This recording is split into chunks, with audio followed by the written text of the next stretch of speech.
BRS MLA Harish Rao మాట్లాడుతున్నారు. ఇప్పుడు live లో చూద్దాం.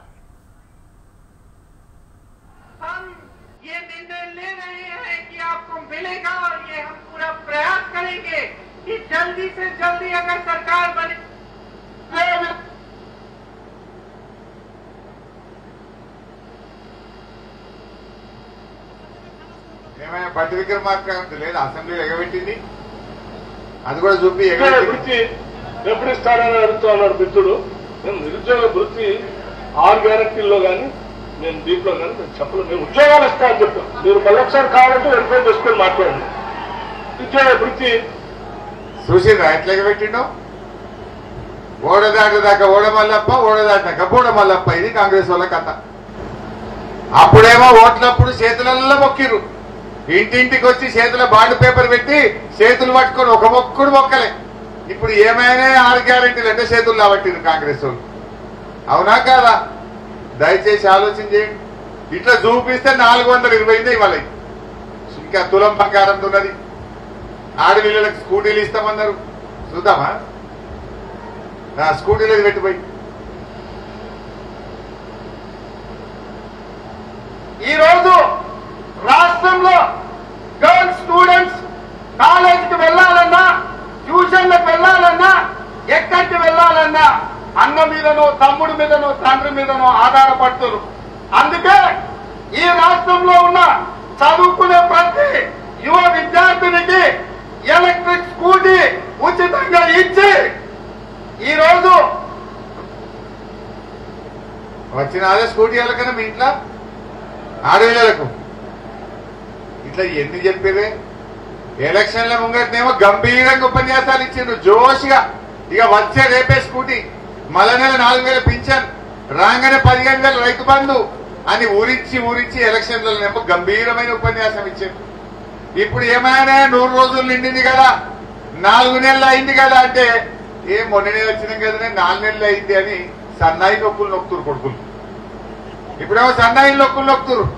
అప్పుడేమో గంభీరంగా ఉపన్యాసాలు చెప్పిర్రు. ఇక మేము ఇచ్చేస్తాం అది చేస్తాం అని అరిచేతుల వైకుంఠాలు చూపించింది. ఇప్పుడేమో సన్నాయి నొక్కులు నొక్కుతురు. అట్లే అది కూడా చూద్దాం. తులసి బంగారం ఒకటిగా చూపిపోయి షాదీ ముబారక్ కళ్యాణ లక్ష్మిలో ఈ రోజు 1,00,000 రూపాయలు వస్తున్నాయి. ఈ నెల అయితే 1,00,000, వచ్చే నెల మీరు తీసుకుంటే 1,00,000తో పాటు తులం బంగారం ఆడబిడ్డలకే ఇచ్చే వచ్చిన అదే తులం బంగారం వచ్చే నెల. ఈ నెల అయితే 1,00,000, మళ్ళీ నెల అయితే తులం బంగారం.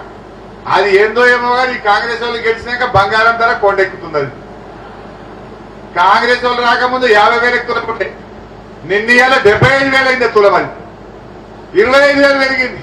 కనీసం ఇంత పెళ్లిప్పుడు పుస్తక బట్టలు చేయించాలంటే కూడా పైసలకు పరిశానే ఉన్నది ఇలా పేదోళ్ళకి. ఇంకా గమ్మత్ ఏంటంటే ఆ 1,00,000 చెక్ కూడా వస్తలేదు. ఇప్పుడు ఇంత కేసీఆర్ ఉండగానే చెల్లి వస్తుండే 1,00,000 రూపాయలు. ఈ తులం బంగారం వస్తలేదు. ఆ కళ్యాణ లక్ష్మి చెక్కులు కూడా తొందరగా వస్తలేవు. ఇప్పుడు పెళ్లి అయినాక ఏడాదికి కాన్పుకి వస్తారు కదా.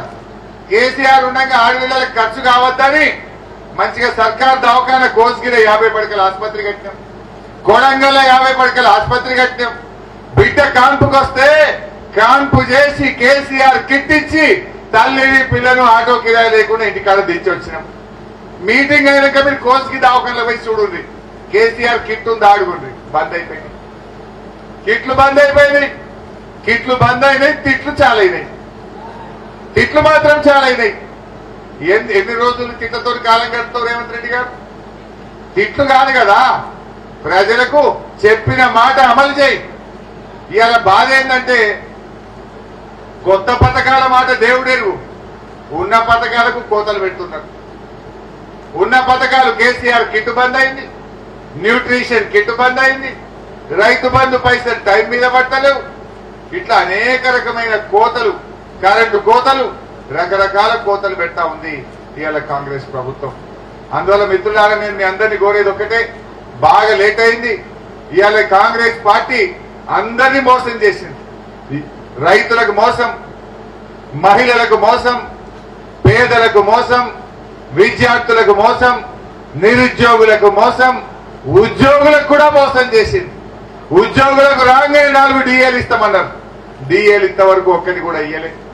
ఉద్యోగస్తులు మొన్న 8,000 మంది మార్చిలో రిటైర్ అయితే ఒక్క రూపాయి కూడా రిటైర్మెంట్ బెనిఫిట్లు ఇప్పటిదాకా వాళ్ళకి ఇచ్చినటువంటి పరిస్థితి లేదు. నేను చివరిగా కోరేది ఒక్కటే, నాకు ఇప్పుడే ఫార్మాసిటీ గురించి రైతులు కాగితం ఇచ్చారు. హకీంపేట, పోలేపల్లి, అదేవిధంగా లగిచెర్ల, ఎన్కపల్లి, ఎర్రన్పల్లి 4 ఊర్లలో వచ్చి దరఖాస్తు ఇచ్చారు. మాకెందుకు ఈ పొల్యూషన్ ఇండస్ట్రీ తెచ్చి మా దగ్గర ఎందుకు పెడుతున్నారు, మా భూములు ఎందుకు గుంజుకుంటున్నారు అని చెప్పి రైతులందరూ వచ్చారు. మీరు ధైర్యంగా ఉండండి, మీ పక్షాన బీఆర్ఎస్ పార్టీ ఉంటది, మీకోసం మేము నిలబడతాం, మీ భూముల్ని కాపాడతాం, రేపు శాసనసభలో పోరాడతాం, అవసరమైతే న్యాయపరంగా కూడా మీకు సహకారం అందించి మీ పేద దళిత రైతుల భూములు ఈ ప్రభుత్వం లాక్కోకుండా మీకు అండగా ఉంటామని చెప్పి కూడా మనవి చేస్తూ, కొడంగల్ కార్యకర్తలు మీరు భయపడకండి, కేసులు పెట్టో భయభ్రాంతులకు గురి చేస్తున్నారని మా మిత్రులు నరేందర్ రెడ్డి గారు చెప్పారు. మేమందరం ఈ కార్యకర్తలకు అండగా ఉంటాం. ఏ రకమైన సహకారం కావాలన్నా బీఆర్ఎస్ పార్టీ మీకుంటది. ధైర్యంగా మీరు ఈ ఎన్నికల్లో పనిచేసి ముందుకు సాగాలని కోరుకుంటూ జై తెలంగాణ.